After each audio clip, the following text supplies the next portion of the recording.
वर्तमान विधायक और आपके बीच क्या विवाद है? क्यों आप लोग पुरखा जी की तरक्की के लिए, पुरखा जी के विकास के लिए एक साथ नहीं आते? किस तरह का मनमुटाव है? अपने विरोधियों को ये संदेश दूंगा कि तुम गिराने में लगे थे, तुमने सोचा ही नहीं। मैं गिरा तो मसला बनकर खड़ा हो जाऊंगा। मुझको चलने दो, अभी जारी है मेरा सफर। रास्ता रोका गया तो काफिला हो जाऊं। लगातार उनकी प्रतिक्रिया आपके प्रति हो या आपकी प्रतिक्रिया उनके प्रति हो, कुछ अलग ही देखने को मिलती है। इसका नुकसान कहीं ना कहीं पुरखा जी की जनता को उठाना पड़ता है। कि पुरकासी कस्बे के अंदर आजादी के बाद से लेकर आज तक भी कोई 10वीं तक का भी सरकारी स्कूल नहीं है। आप साथ आओगे तो और भी कैबिनेट में मिनिस्टर है, आप भी पुरखा जी नगर पंचायत के चेयरमैन है, तो मिलकर काम कुछ ज्यादा कराया जा सकता है। वर्तमान विधायक और वर्तमान में जो उत्तर प्रदेश सरकार में कैबिनेट मंत्री हैं, उनका पूरा सहयोग मिलता है। लोग चाहते हैं कि उन्हें उनके नाम से जाना जाए और मुझे जिद है कि मुझे मेरे काम से पहचाना जाए। स्वागत है एक बार फिर से सभी दर्शकों का सचनामा इंडिया प्लस न्यूज के स्पेशल प्रोग्राम संघर्ष और सफलता की कहानी में। संघर्ष और सफलता के इस एपिसोड में आज हमारे साथ मौजूद हैं पुरखा जी नगर पंचायत के चेयरमैन जहीर फारूकी। चेयरमैन साहब से जानेंगे किस तरह का संघर्ष जीवन में रहा है और किस तरह की सफलताओं को हासिल करने में मुश्किलों का सामना जीवन में करना पड़ा है। चेयरमैन साहब, बहुत बहुत स्वागत है आपका हमारे स्पेशल प्रोग्राम में। शुक्रिया, बहुत बहुत तनवीर भाई, आपने बुलाया उसके लिए बहुत बहुत धन्यवाद। तो चेयरमैन साहब, हम सबसे पहले आपके जीवन से शुरुआत करना चाहेंगे। चेयरमैन साहब का जन्म कहाँ पे हुआ, शिक्षा कहाँ पे हुई, किस तरह की जो है आपकी शुरुआत से जीवन में जो चीजें रही? देखिए, मेरा जन्म कस्बा पुरकासी में हुआ और मेरे जो फादर थे वो कृषि विभाग के अंदर नौकरी करते थे, सरकारी नौकरी पे थे। तो शुरू की जो नर्सरी, LKG, UKG, पहली, दूसरी, तीसरी, यहाँ तक की पढ़ाई हुई, फिर बाहर मथुरा में जी। और उसके बाद में फिर जब दादा का हमारे देहांत हो गया तो पुरकासी आए और उसके बाद में फिर पुरकासी में मेरी 5वीं 6वीं क्लास से लेकर पुरकासी में शुरुआत की। तो मेरा जो जीवन है वो पूरी तरह से बस इसी पर आधारित है। संघर्ष ज्यादा करना पड़ता है जब आप सच और झूठ के बीच का फर्क करके चलेंगे। अगर आप सच्चाई का रास्ता चुनेंगे तो उसमें आपको समय लगेगा और संघर्ष भी अत्यधिक करना पड़ेगा। अगर आप झूठ अपना लेंगे जिंदगी के अंदर तो शायद ज्यादा जल्दी आपको कामयाबी मिल जाए, लेकिन वो कामयाबी स्थायी नहीं होती। तो इसलिए मेरा मानना है हमेशा सच बोलना चाहिए और हमेशा सही काम को करना चाहिए। क्योंकि मेरा तजुर्बा है कि समाज के अंदर गंदे लोग या बुरे लोग या गलत काम करने वाले लोग मुश्किल से 3-4% ही होंगे, मुश्किल से होगा। अगर आप एक औसत लगा लें पूरे एरिया के अंदर कि कितने लोग जुआ खेलते हैं, कितने सट्टा खेलते हैं, कितने लोग लड़कियां छेड़ते हैं या कोई गलत काम करते हैं, तो मुश्किल से औसत उनका इतना ही आएगा जितना मैंने आपसे बताया। तो उन लोगों को मैंने अपने डिक्शनरी में से बिल्कुल पूरी तरह से अलग करके मैं 95-96% लोगों की राजनीति करने में विश्वास रखता हूँ और ये मान के चलता हूँ कि समाज के अंदर रहने वाले सभी जाति धर्म के लोगों को जोड़ के ही एक समाज बनता है और मेरा सबसे लगाव है, सभी से प्यार मोहब्बत है। इसीलिए हमेशा सबको साथ लेके चला, सबका प्यार मुझे मिलता है और मेरी जो कामयाबी की मेन पूंजी समझ लो यही है, सही और गलत के बीच का फर्क। सही करता हूं तो इसलिए ऊपर वाले की तरफ से मेरी मदद। तो चेयरमैन साहब, अगर बात की जाए आपकी पॉलिटिक्स में आने से पहले के जीवन की, किस तरह का जीवन था, आप क्या करते थे और कैसे आपने चुनाव लड़ने का फैसला लिया, कैसे आप पॉलिटिक्स में आए? देखिए, पॉलिटिक्स में तो समझ लीजिए एक तरह से एक्सीडेंटल होके आ गए, वरना पॉलिटिक्स करना तो कोई इरादा था। आज भी कोई इस तरह का पॉलिटिक्स कोई मकसद नहीं है कि मेरा टारगेट पॉलिटिक्स करना हो, क्योंकि पॉलिटिक्स में जो मेन उसकी जरूरत है ना वो है झूठ। और वहां जाके हम फेल हो जाते हैं। हमें सही कहने की बीमारी है, वो सही कहने से कहीं ना कहीं हमें नुकसान भी होता है। रही बात मेरी पहले की, तो मैं चुनाव लड़ा था 2017 में। उससे पहले मैं कोर्ट में प्रैक्टिस करता था और लगातार जीवन में जनता के कामों के लिए संघर्ष किया। जब कभी पुरकासी के अंदर रोडवेज बस स्टैंड 20-25 साल से बंद था तो रोडवेज बस स्टैंड शुरू करवाने के लिए हमने धरना प्रदर्शन किए। 2008 में हमने अब से लगभग 16 साल पहले पुरकाजी में गैस एजेंसी में जब लोगों के कनेक्शन नहीं हुआ करते थे, उस टाइम की धरना प्रदर्शन थी। और उन सब चीजों को संघर्ष करके एक एक घर से जुड़ के लोगों के काम के लिए, बिजली के काम, तहसील के काम, इन सब कामों को करते करते करते एक एक आदमी जुड़ता रहा, एक परिवार बनता चला गया। फिर इस तरह का माहौल रहा कि इस बीच में हमें परेशान करने के लिए, हमारा ये रास्ता रोकने के लिए, सच्चाई को पराजित करने के लिए जो हमारे वो लोग थे जो बुरे काम करते थे, गलत काम करते थे, समाज को अपने ठोकरों में रख के चलते थे, बड़े बड़े अपना रईस थे, रजवाड़े थे, तो उन्हें बुरा लगा कि एक आम आदमी, एक आम लड़का किस तरह से लोगों की लड़ाई कर रहा है, किस तरह लोग इसमें लोकप्रिय होता जाता रहा है, ये लोगों के काम कराता है, इसे कोई लालच नहीं, चुनाव नहीं लड़ता, कुछ नहीं। तो बाकायदा हम पे समय समय पे हमारा रास्ता रोकने के लिए, परेशान करने के लिए छोटे मुकदमे लिखवाए गए। कभी किसी ने लीडर बढ़ाने का मुकदमा लिखवा दिया, कभी रेप का, वो सब पुलिस इन्वेस्टिगेशन में जुटते पाए गए। और ये होते होते यहाँ तक आ गया कि हम लोगों पे जानलेवा हमला तक करवाया गया 2012 चुनाव, साल चुनाव। तो ये सब रास्ते बहुत मुश्किल परेशानियां सामने आई। और सबसे अच्छी बात ये रही कि जो प्रशासनिक अधिकारी थे वो भी अच्छे थे, झूठे मुकदमों में हमेशा नामजदगी झूठी पाई गई, जब विवेचना हुई। तो सबसे बड़ा हथियार जो सच्चाई थी और ऊपर वाले के सामने सर झुकाना, सिर्फ उसी एक ताकत के सामने जिसने हमें बनाया, आपको बनाया, वही सब कुछ। कोर्ट में प्रैक्टिस करते थे, फिर नोएडा में कई कंपनी थी, उनके लीगल एडवाइजर और लीगल एजेंट का काम किया। 2017 में जनता ने दबाव दिया, चुनाव लड़े। तो ऊपर वाले का कर्म था, जनता का प्यार था, जनता ने निर्दलीय प्रत्याशी के रूप में चुनाव जिता दिया। और फिर इसी तरह दोबारा भी जनता ने निर्दलीय प्रत्याशी मिर्जापुर जी का दोबारा से चेयरमैन बना। आप निर्दलीय ही क्यों चुनाव लड़ते हैं जबकि पार्टियां बहुत सारी हैं, और इस तरह का आपका काम करने का तरीका पिछले 5 वर्षों में रहा है। इस बार भी आपको दोबारा मौका मिला, चुनाव के दौरान हम भी आपके पास पहुंचे तो आपने सीधा कहा है कि मैं कोई बड़े वादे नहीं करता हूं, अगर मैंने पहले कुछ किया है तो मुझे स्वीकार करें।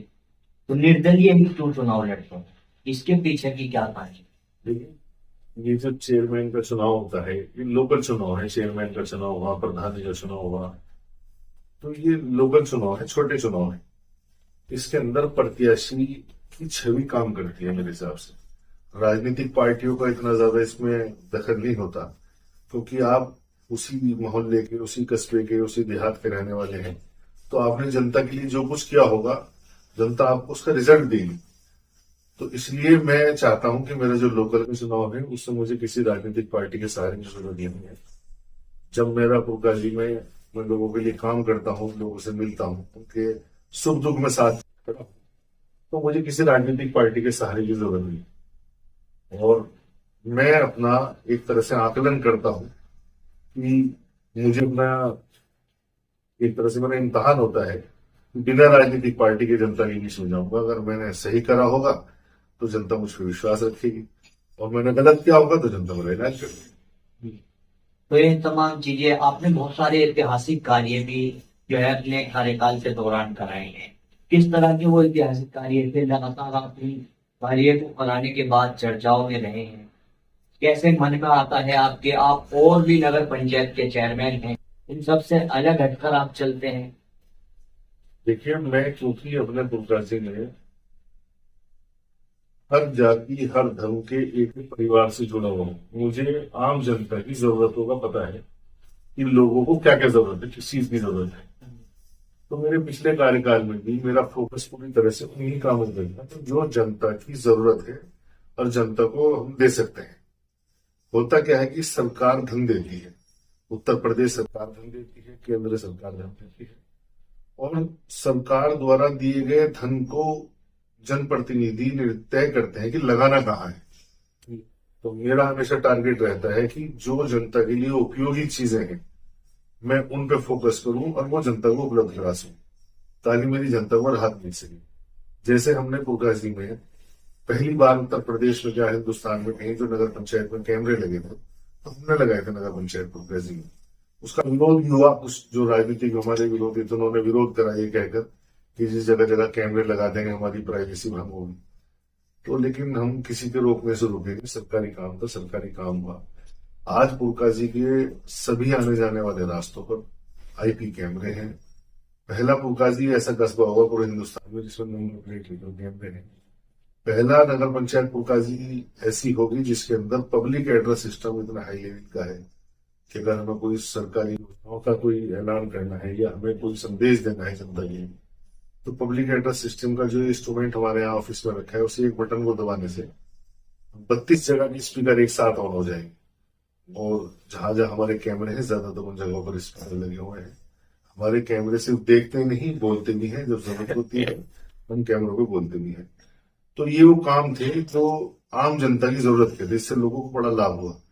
चोरी बिल्कुल पूर्वी पुरकाजी के अंदर पहले के मुकाबले मात्र 1-2% रह गई होगी, वरना चोरी पे विराम लगा और छेड़छाड़ की घटनाओं पे पूरी तरह से विराम लगा। और ये जो झूठी नामजदगी होती है, बाबू चलो समाज में होता है, एक परिवार में रहते हैं, 2 बर्तन भी खड़कते हैं, तो हो भी जाता है झगड़ा। तो पहले क्या था कि 2 आदमी को झगड़ा हुआ, नामजदगी का। तो कैमरे सच बोलते हैं आज की तारीख में समाज के अंदर। मेरी निगाह में कैमरे एक वरदान की तरह है जो झूठ नहीं बोलते, सच बोलते हैं। तो कैमरों से जनता को बड़ा लाभ मिला। उसके बाद में पब्लिक एड्रेस सिस्टम से बड़ा लाभ मिला। फिर हमने पुरकाजी की आवाम को, खासतौर से महिलाओं को, जो सुरक्षा का वादा किया था और उनके लिए कुछ करने का वादा किया था, उसके तहत हमने महिला जिम बनाया अपने यहाँ।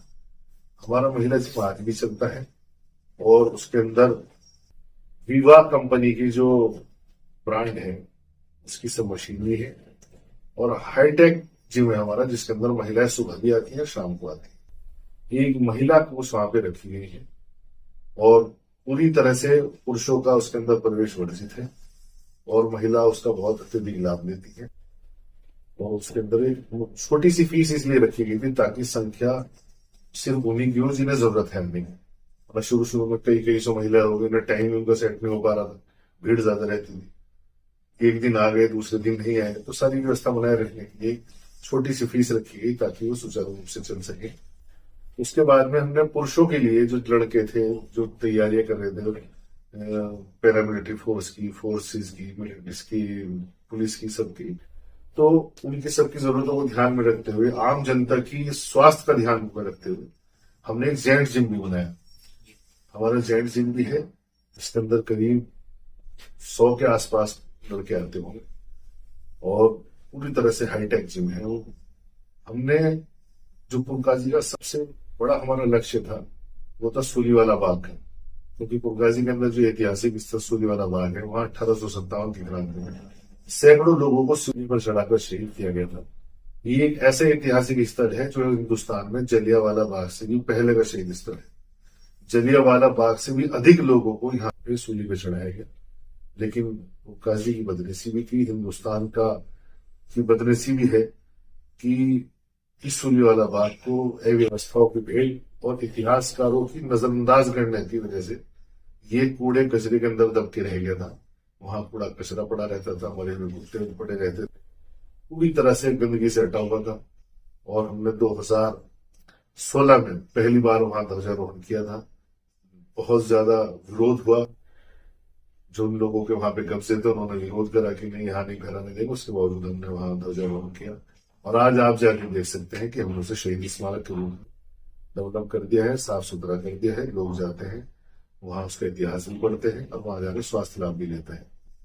और बहुत सारी चीजें ऐसे हैं, जैसे हमने अपने यहाँ धोबी समाज की जो दिक्कतें थी, पहले बेचारे ये लोग जो है राजवाहे पे जाकर तालाब के किनारे जाके कपड़े धोने करते थे, लेकिन अब वर्तमान परिप्रेक्ष्य में तालाब भी धीरे धीरे खत्म हो गए और गंदगी रहने लगी। तो लोग बड़े परेशान थे। ये जो काम व्यापार था, ये बेचारों रोजगार का जो साधन था, वो पूरी तरह से लुप्त होने की तरफ था कि धीरे धीरे खत्म होता जा रहा था। तो हमने अपने यहाँ पुरकाजी कस्बे के जो धोबी समाज के लोग हैं जो कपड़े धोने का काम करते हैं, उन्हें एक धोबी घाट बना के दिया। उस धोबी घाट के अंदर हमने उन्हें घाट दिए, साफ पानी दिया और बिना किसी पैसे के हमने उन्हें सुविधाएं दी। और पहले बेचारे धूप में कपड़े धोते थे तालाब पे जाके गर्मी में, अब हमने उनके ऊपर शेड की व्यवस्था करी, साफ पानी की व्यवस्था दी। जब साफ पानी होगा तो जाहिर सी बात है सभी लोगों को उसका लाभ होगा, कपड़े भी साफ सुथरे होंगे, बीमारियां भी नहीं आएंगी। और हमने नगर पंचायत पुरकाजी में जितनी भी सैकड़ों लोगों के राशन कार्ड बनवाए होंगे, जो पात्र लोग होंगे, प्रयास कर देते हो कैसे चलाए, और जगह जगह लाइट लगाई। बहुत सारे काम ऐसे हैं जो लगातार गिनो तो कम से कम घंटों निकल देंगे यहाँ पे। जी हमने हर वो काम किया जो जनता के सीधे लाभ का काम था।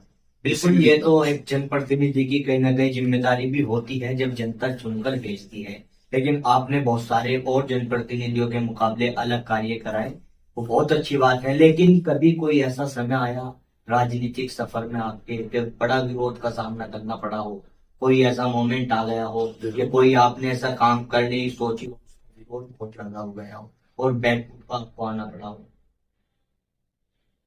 ऐसा तो कभी हुआ नहीं, क्योंकि मैंने हमेशा वो काम किए जो जनता से जुड़े हुए हैं। हमारे यहाँ काशी के अंदर 15 वार्ड है, हम 15 के 15 वार्डों में काम करते हैं। मिसाल के तौर पे अगर हमने 100 लाइट तो 15 के 15 वार्डों में बराबर लाइट बांटते हैं, चाहे वो पक्ष का सदस्य हो चाहे विपक्ष का है। और जो लाइट बराबर बराबर उनमें देने के बाद में बचती है उसे हम और पीओ साहब जहां हमारा अधिकार क्षेत्र है वहां लगवा देते हैं। क्योंकि कुछ लोग सभासद के पास जाके कहते हैं, कुछ हमारे पास आके कहते हैं। सभासद अपने वार्ड में जो जिम्मेदारी निभाता है, चेयरमैन वही जिम्मेदारी 15 के 15 वार्डों में निभानी है। और अधिशासी अधिकारी का काम है कि पूरे कस्बे के अंदर 15 के 15 वार्डों के अंदर ये सरकार द्वारा लाई गई योजनाओं में निगरानी कर सके।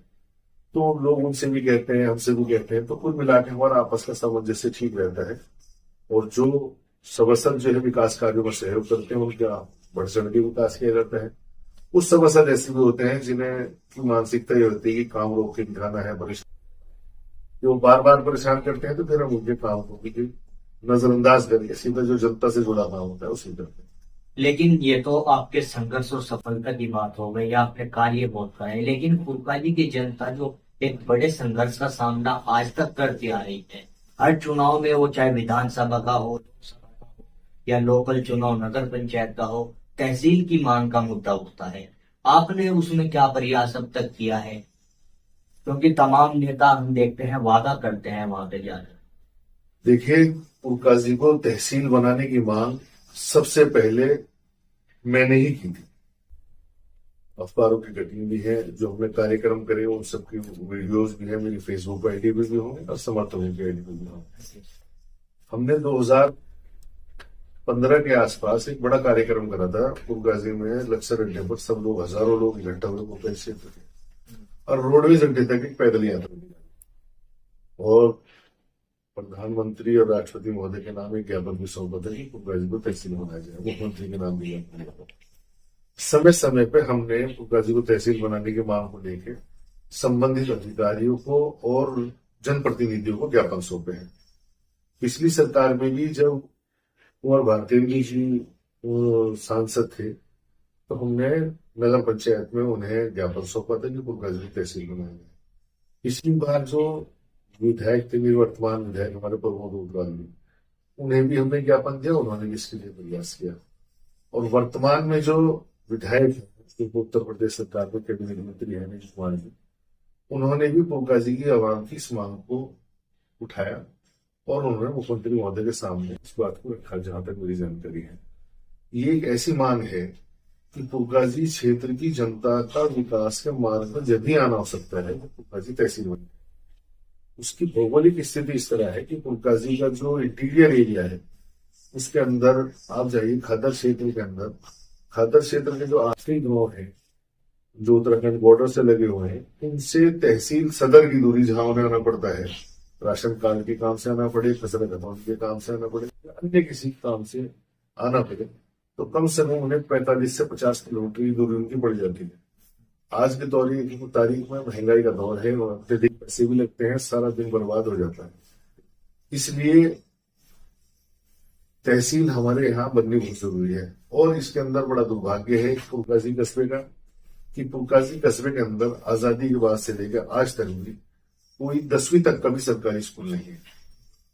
ये मैं पूरी तरह से इस बात को एक्सेप्ट करता हूँ और इस पे मैं अपने से, जो मेरे से पूर्व के भी जनप्रतिनिधि रहे, जिनका राज रहा, जिनकी सरकारें रही, जो सरकार के अंदर अपनी भूमिका निभाते थे, सरकार का प्रतिनिधित्व करते थे, विधायक थे, सांसद थे, पूरी तरह से इसका श्राप उन्हीं लोगों को जाता है कि उन्होंने पुरकाजी के अंदर कभी 10वीं तक के सरकारी स्कूल के लिए भी प्रयास नहीं किया। मैं जिस दिन से राजनीति में हूं उसी दिन से सरकारी स्कूल के लिए प्रयास करता हूं। मेरे कार्यकाल में आप आगे देख सकते हैं सरकारी स्कूल व्यवस्था, मेरा दावा है पूरे उत्तर प्रदेश में कहीं भी ऐसी व्यवस्था नहीं होगी जैसे मेरे यहाँ पुरकाजी सरकारी स्कूलों के अंदर है। मैंने सरकारी स्कूलों के अंदर अपने पहले कार्यकाल में ही, जब मैं 2017 में बना चेयरमैन और मैं सरकारी स्कूल में गया, मैंने बच्चे देखे, छोटे छोटे बच्चे टाट पट्टी पर नीचे बैठे हुए हैं। मैंने उसी टाइम भी छोटे छोटे बच्चों के लिए फर्नीचर देना शुरू कर दिया था और ऑपरेशन कायाकल्प तो सरकार का अब आना शुरू हुआ है। मैंने कायाकल्प से पहले से स्कूलों के अंदर फर्नीचर दिया और आज वर्तमान परिप्रेक्ष्य में पुरकाजी के अंदर किसी भी सरकारी स्कूल में कोई भी बच्चा जमीन पर नहीं बैठता है। वहां अच्छे हमने छात्र छात्राओं के सुविधा के लिए हमने शौचालय बनवाए, पानी के प्यो बनवाए, टाइल्स लगवाई, फर्नीचर दिया और कुछ जगह हमने कंप्यूटर भी दिए ताकि बच्चे उसके अंदर लाभ, शिक्षा का लाभ ले सके। और इसका जो मेन है तहसील का, तो जब हमारे कस्बे में 10वीं तक का भी सरकारी स्कूल नहीं है तो पुरकाजी बहुत पिछड़ा हुआ होगा। शिक्षा के क्षेत्र में इतना पिछड़ा होगा कि जो गरीब लोग हैं अपने बच्चों को 8वीं तक पढ़ा के सरकारी स्कूल में, उसके बाद में आगे कहीं प्राइवेट में भेज नहीं सकते क्योंकि प्राइवेट स्कूलों की फीस ज्यादा है और गरीब आदमी से वहन नहीं कर सकता। तो अधिकतर तो लड़कियां 8वीं के बाद पुरकाजी में घरों पर बैठती। हमने राजीव शर्मा जी जो तत्कालीन जिलाधिकारी थे उनके समय हमें प्रयास करके पुरकाजी बाहर हदूद बिजली घर के पास राजकीय इंटर कॉलेज की बिल्डिंग 3 साल से बनके तैयार, 3 करोड़ रुपए की लागत से सरकार ने बिल्डिंग बनाई थी, वो 3 साल से बंद पड़ी। तो हमने तत्कालीन जिलाधिकारी राजीव शर्मा जी को ज्ञापन किया और उनसे रिक्वेस्ट करी। उनके प्रयास से, उनके आदेश से राजकीय इंटर कॉलेज शुरू हुआ। 350 बच्चों के एडमिशन पहले साल में हुए। जब बच्चों के एडमिशन वहां हो गए, बच्चे स्कूल में गए तो उन्हें बैठने के लिए फर्नीचर नहीं था, तो हमने पुरकाजी नगर पंचायत के सभागार में DIO की मौजूदगी में पुरकाजी के सम्मानित जिम्मेदार नागरिकों को बुला के मीटिंग ली। उसके अंदर सभी लोगों ने अपनी तरफ से चंदा दिया और करीब 3.5 लाख रुपए का फर्नीचर हमने 350 बच्चों के बैठने के लिए मात्र 5 मिनट में एकत्रित कर दिया था और सब बच्चे पहले साल से ही फर्नीचर पर बैठे थे। तो फिलहाल हमारे यहाँ कोई पुरकाजी कस्बे में नहीं पड़ता, देहात में पड़ता है, लेकिन उसके चलाने में पूरा योगदान है। 2 साल तक वहां पे 4-5 शिक्षकों का वेतन भी हमने दिया। सरकार की तरफ से सिर्फ टीचर थे, क्लास नहीं थी, तो उस टाइम शुरू करने के लिए इस तरह की परेशानी सामने थी। तो अस्थायी टीचर रखे गए, उनकी तनख्वाहें हमने 22-23 हजार रुपये पर मंथ अपने जेब से दिए। लेकिन हमें खुशी इस बात की है कि हमने एक कॉलेज को शुरू कर दिया और आज वो चल रहा है। अब हम पैसे नहीं देते, सरकार देती, लेकिन हमने उसे शुरू करने में उनका पूरा योगदान दिया। वर्तमान में भी पुरकाजी के अंदर क्योंकि 10वीं तक का सरकारी स्कूल नहीं है, तहसील बनेगी तो तहसील स्तर की सारी सुविधाएं मिलेंगी। पुरकाजी क्षेत्र का उद्धार ही जब होगा जब पुरकाजी में तहसील बन जाएगी। और रही स्कूल कॉलेज की बात, तो मेरे चुनाव के अंदर मेरे एजेंडे में भी यही था कि मैं पुरकाजी के अंदर कॉलेज बनाने का पूरा प्रयास करूंगा। तो जब मैंने लखनऊ और इधर उधर सब जगह इसके लिए प्रयास करा तो मुझे पता लगा कि उसके लिए जमीन देनी पड़ेगी, जब जाकर उसके अंदर स्वीकृत होगा। तो मैंने इस बार में शायद संभवतः कल या परसों को ही DM महोदय को एक प्रार्थना पत्र देने जा रहा हूं, जिसके अंदर कहा है कि जमीन हम देंगे। मैं मुख्य सचिव श्री मनोज कुमार जी से मिला था, उत्तर प्रदेश सरकार के मुख्य सचिव। मैंने ये भी कहा था कि अगर कॉलेज हमारे यहाँ बनता है तो जमीन देने के लिए हम तैयार हैं। मेरे सारे सभासद और पुरकाजी के बहुत लोग इसमें सहयोग करेंगे, बड़े अच्छे लोग हैं। हम सब मिलकर, मुझे उम्मीद है इस बार पुरकाजी के ऊपर जो कलंक लगा हुआ है इसे धोने में हम कामयाब हो जाएंगे। लेकिन अभी आपने अपने निवर्तमान विधायक की बात की और वर्तमान विधायक की बात की। निवर्तमान की तो हमें जानकारी नहीं है, वर्तमान विधायक के और आपके बीच क्या विवाद है? क्यों आप लोग पुरकाजी की तरक्की के लिए, पुरकाजी के विकास के लिए एक साथ नहीं आते? किस तरह का मनमुटाव है? लगातार उनकी प्रतिक्रिया आपके प्रति हो या आपकी प्रतिक्रिया उनके प्रति हो, कुछ अलग ही देखने को मिलती है। इसका नुकसान कहीं ना कहीं पुरकाजी की जनता को उठाना पड़ता है। आप साथ आओगे तो और भी कैबिनेट में मिनिस्टर है, आप भी पुरकाजी नगर पंचायत के चेयरमैन हैं, तो मिलकर काम कुछ ज्यादा कराया जा सकता है। देखिए, ये लोगों की गलत सोच है जी। माननीय कैबिनेट मंत्री अनिल कुमार जी का हमारे बीच में कोई विरोधाभास है या कोई आपस में विरोध है। नगर पंचायत पुरकाजी के विकास कार्यों के लिए विधायक जी प्रयास करते हैं फिलहाल, और कैबिनेट मंत्री जी के सहयोग से पुरकाजी की कई सड़कें स्वीकृत हुई हैं। और अभी भी उन्होंने जो कल अपना एक प्रचार किया है कार्यों का, जो स्वीकृत कराया है, उसके अंदर पुरकाजी में रविदास मंदिर से लेकर सुलीवाला बाग तक का करीब 2 करोड़ रुपए का काम उन्होंने स्वीकृत कराए हैं। तो मेरा सौभाग्य है कि मुझे वर्तमान विधायक और वर्तमान में जो उत्तर प्रदेश सरकार में कैबिनेट मंत्री हैं उनका पूरा सहयोग मिलता है, और वो पंचायत पुरकाजी के विकास कार्यों में पूरा सहयोग करते हैं। मुझे उनका पूरा सहयोग मिलता है। उनके सहयोग के चलते ही पुरकाजी में लगातार कार्य होते हैं। मेरा सौभाग्य है कि पुरकाजी के अंदर विकास कार्य कभी रुकते ही नहीं, लगातार होते रहते हैं। नाली नाले सड़कें तो सब बनाते हैं, हम भी बनाते हैं, लगातार बनाते हैं। उससे अलग हटके भी हमारे जो काम होते हैं, जैसे बहुत छोटी सी चीज है, सब ले सकते हैं, कोई इतना बड़ा खर्च का काम नहीं। आप देखिए हमारे यहाँ जब कुछ लोग बाहर काम करते हैं, जैसे कोल्हू परेशानी इस तरह के काम है गुड़ बनाने के, तो हमारे का बड़ा तबका अन्य स्टेट में जाकर काम करता है गुड़ बनाने, कोल्हू चलाते हैं। अगर उनके परिवार में कोई डेथ हो जाती थी तो परिजनों को आने में समय लगता था, तो उस टाइम गर्मी के अंदर डेड बॉडी को दिक्कत होती थी, बल्कि सिंगल बड़ा काम लगा था। तो ये कहने कोई बहुत छोटी सी चीज है, लेकिन हमने अपने पूरे पुरकाजी की जनता के लिए डेड बॉडी फ्रीजर लिया। आज हमारे पुरकाजी के अंदर अगर किसी की डेथ हो जाती है, उसके बच्चों को कहीं विदेश से आना है या कहीं दूसरी स्टेट से आना है, आने में समय लगता है, तो उसके लिए हमारे यहाँ उसके देने के लिए हमको सुविधा है, नगर पंचायत में अपनी सुविधा उसे बना ली। तो ये बहुत देखने में छोटी चीज है, लेकिन जिसके सामने बीतती है, जिसके परिजन घर के अंदर डेड बॉडी पड़ी होती है, पानी की जो सिल्ली होती है, बर्फ की, वो बहता रहता है पानी, ये चीजें आम लोगों से डायरेक्ट जुड़ी हुई है। तो हमने वो भी सुविधा दी, और लगातार हमारा हर संभव प्रयास ये है कि पुरकाजी के अंदर लोगों को ज्यादा ज्यादा सुविधा दी जाए। इसके अंदर मेरा सौभाग्य है, मुझे पूरी तरह से वर्तमान विधायक, वर्तमान कैबिनेट मंत्री जी का भी पूरा सहयोग मिलता है, और पूर्व में मुझे प्रमोद उत्वाल जी का भी पूरा सहयोग मिलता है। जब आपको सहयोग भी मिलता है, कोई मनमुटाव की स्थिति नहीं है, तो वो चीज जनता के सामने क्यों नजर नहीं आती है? जनता को क्यों सवाल उठाने पड़ते हैं आप दोनों के जो है संबंधों को लेकर, मनमुटाव की स्थिति को लेकर? जनता ने तो आज तक किसी ने कहा ही नहीं कि हमारी मंत्री की कोई लड़ाई है। आप कभी एक साथ एक मंच पे नजर नहीं आए? इत्तेफाक है, कोई इस तरह का प्रोग्राम हो, कैबिनेट मंत्री है, पूरे उत्तर प्रदेश के मंत्री है भाई, और जगह जगह में जाना पड़ता है। और वरना पुरकाजी तो उनका घर है, पुरकाजी उनकी विधानसभा क्षेत्र है, उनका कार्य क्षेत्र है। नगर पंचायत पुरकाजी उनके विधानसभा क्षेत्र में आती है, और वो हमारे बोर्ड के सम्मानित और माननीय मेंबर भी हैं, और उनके साथ है, वो हमारे साथ है। जो विकास कार्य करते हैं अपने अपने स्तर से करते हैं। नगर पंचायत स्तर से मैं करता हूँ, वो विधानसभा के स्तर से करते हैं, वो बड़े लेवल। ये तो आपके नगर पंचायत चेयरमैन बनने की और आपके वर्तमान विधायक के बारे में बात हो गई। एक चर्चा आपकी लगातार होती है, हर साल होती है, कावड़ यात्रा के दौरान आप अचानक से जितनी भी नगर पंचायत है मुजफ्फरनगर के अंदर, आप क्यों खास तौर से चर्चाओं में आ जाते हैं? कैसे मन में आता है? अलग तरह की व्यवस्था आप लेकर आते हैं, हर बार आप कुछ ना कुछ नई चीजें लाते हैं। इसके बारे में जनता का ये भी कहना है कि चर्चाओं में आने के लिए इस तरह के दिमाग लगाते हैं, चेयरमैन साहब बैठकर काम कुछ करते नहीं, और ये दिमाग लगाते हैं चर्चाओं में कैसा आया जाए। इसके पीछे की क्या कहानी है? कैसे आप अपने यहाँ पे कावड़ यात्रा को अलग बनाते हैं? क्योंकि उत्तर प्रदेश में एंट्री करते ही आपकी नगर पंचायत शुरू हो जाती है। लोग चाहते हैं कि उन्हें उनके नाम से जाना जाए, जी, और मुझे जिद है कि मुझे मेरे काम से पहचाना जाए। अब अगर मेरा नगर पंचायत पुरकाजी उत्तर प्रदेश उत्तराखंड बॉर्डर पे पड़ती है, तो इसमें मेरा क्या कसूर है?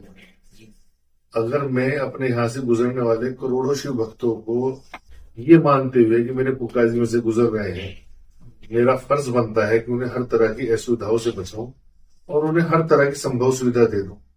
तो अगर मेरी ये सोच है, मेरे ये संस्कार है, मेरे अखलाक है, तो इसमें बताओ मेरी क्या गलती है? अगर मैं वो काम करता हूं उनके लिए जो उन्हें अच्छा लगता है, जो जनता सराहती है जिसका, तो इसमें बताओ मेरा क्या कसूर है? मैं काम करता हूं तो इसमें तो मेरी तारीफ अगर वो करते हैं तो उनका बहुत बहुत धन्यवाद, वो मेरे काम को सराहते हैं। लेकिन अगर और नहीं करते इस काम को तो उसमें मेरा क्या कसूर है? मैंने तो किसी को रोका नहीं, सबको करना चाहिए।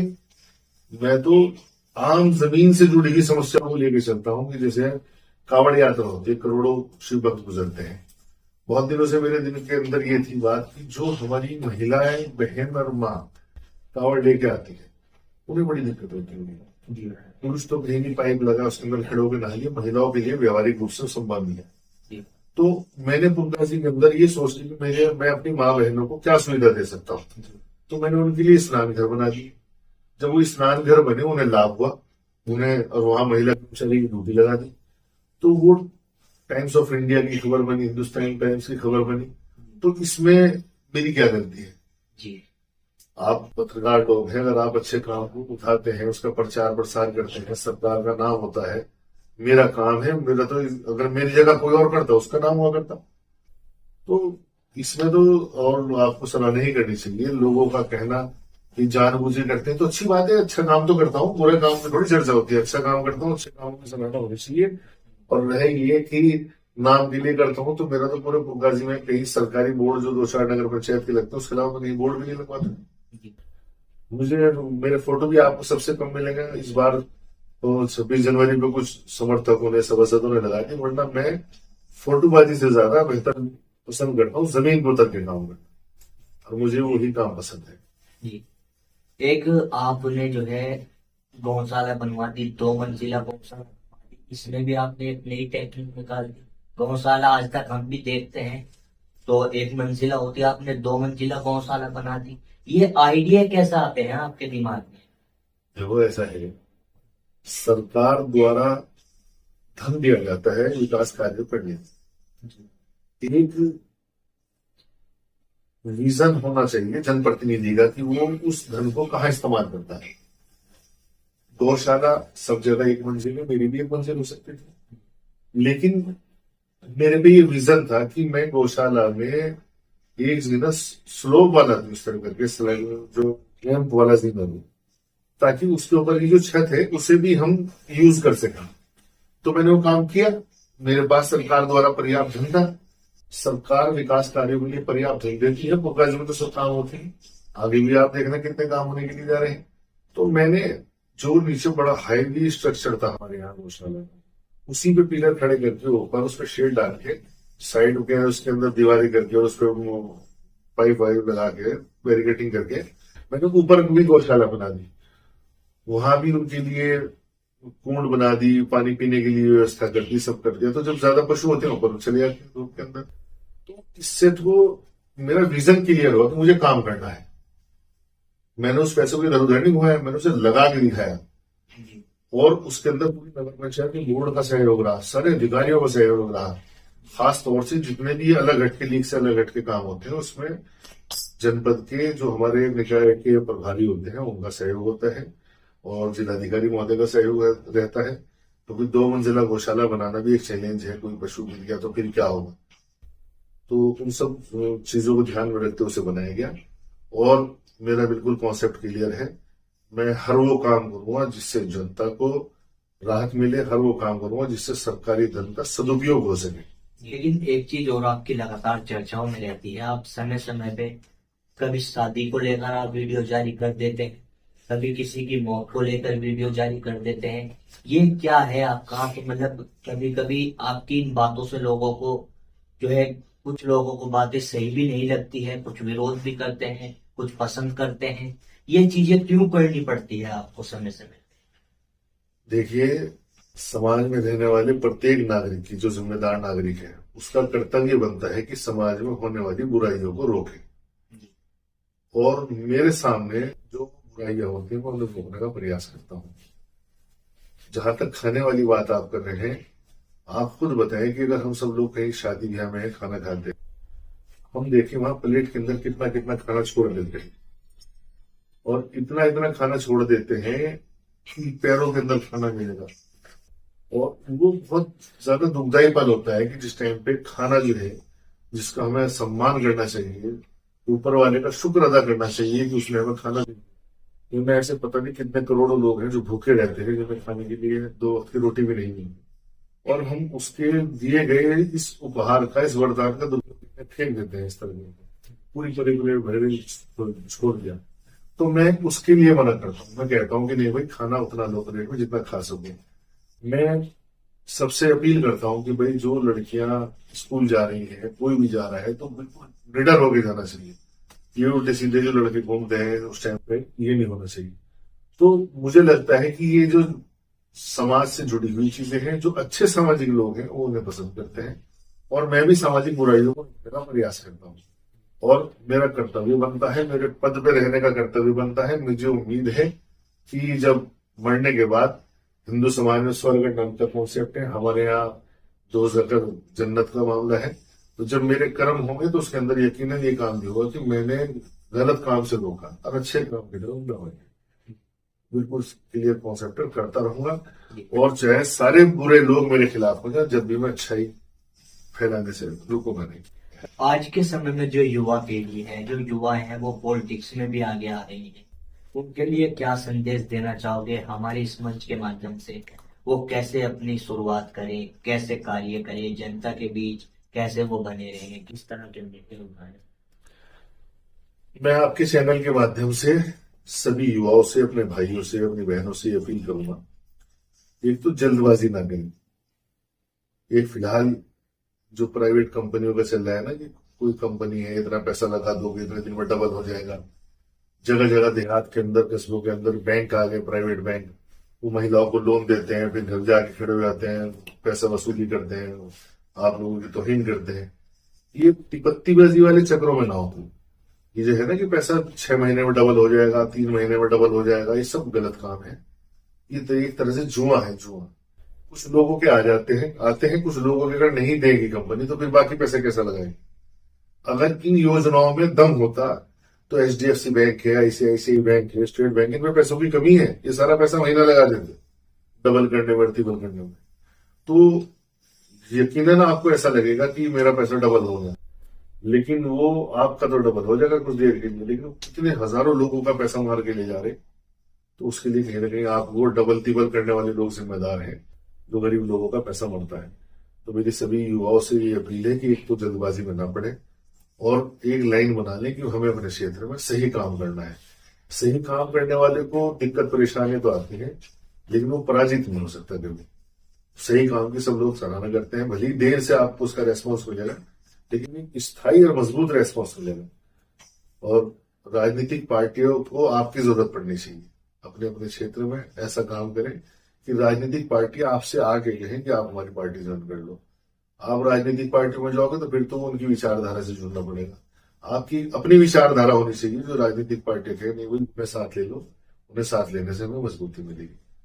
तो मैं तो ये कहूंगा कि स्वतंत्र रह के काम करें, पहले अपने क्षेत्र में पकड़ बनाए, लोगों का काम करें, निष्पक्ष काम करें, और ये जो दलाली वाले काम है इनसे दूर रहें। किसी के काम, पैसा तो किसी का दिलवा ही ना मिले जी, पैसों की लेन देन के काम से दूर रहो और सही काम करो। और सही काम में टाइम लगेगा, एक अधिकारी नहीं करेगा उससे बड़ा करेगा, वो नहीं करेगा उससे बड़ा करेगा, सही काम तो हो ही जाता है। उर्का जी के लिए किस तरह की नई योजनाएं तैयार की है? क्या कुछ ऐतिहासिक चीजें मिलने जा रही है? कैसे फिर कुछ नया कर चर्चाओं में आने की तैयारी?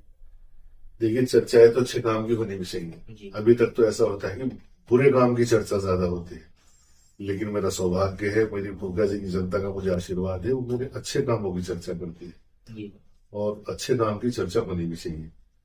भूगा जी में हम लोगों ने इस बार भी अच्छे अच्छे काम किए। इस बार फर्नीचर भी दे दिया। अब हम अपने यहाँ सरकारी स्कूलों के अंदर स्मार्ट स्क्रीन देने जा रहे हैं, जो प्राइवेट स्कूलों में आपने देखा होगा। सरकारी में नहीं है, लेकिन हमारे यहाँ अगले महीने से हम एक कन्या पाठशाला लड़कियों का स्कूल है हमारे यहाँ, सबसे पहले उस स्कूल के अंदर हम स्मार्ट LED स्क्रीन देने के लिए जा रहे हैं, जो नेट से उसका कनेक्ट होगी, और स्मार्ट क्लास हम बना देंगे अपने सरकारी स्कूलों।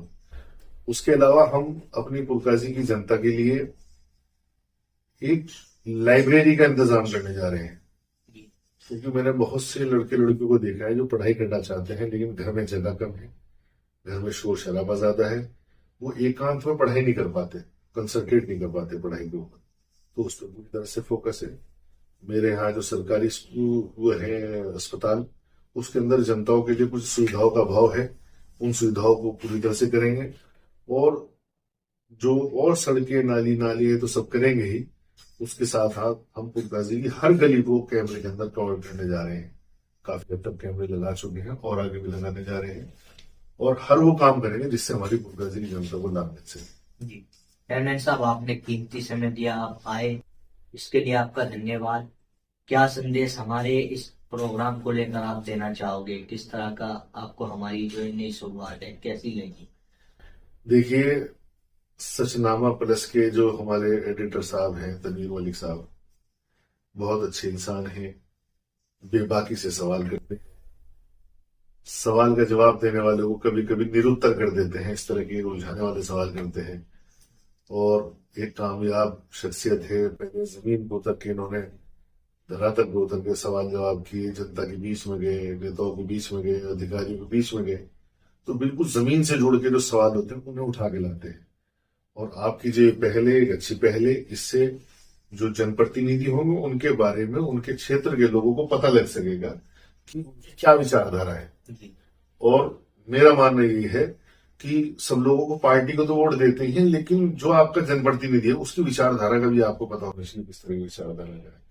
एमएन साहब, बहुत बहुत धन्यवाद कीमती समय देने के लिए। तो हमारे साथ सचनामा इंडिया प्लस न्यूज के स्पेशल प्रोग्राम संघर्ष और सफलता के इस एपिसोड में पुरकाजी नगर पंचायत के चेयरमैन जहीर फारूकी साहब मौजूद थे, जो बता रहे थे किस तरह का संघर्ष रहा है और किस तरह से जो है पुरकाजी के विकास के लिए लगातार प्रयास कर रहे हैं। हमारी कोशिश लगातार जारी है कि हम आपके लिए ऐसी हस्तियों को बुलाए जिनसे आप कुछ सीख सके और उनके नक्शे कदम पे चलकर आप अपनी जिंदगी में आगे बढ़ सके और सफलताओं को छू सके।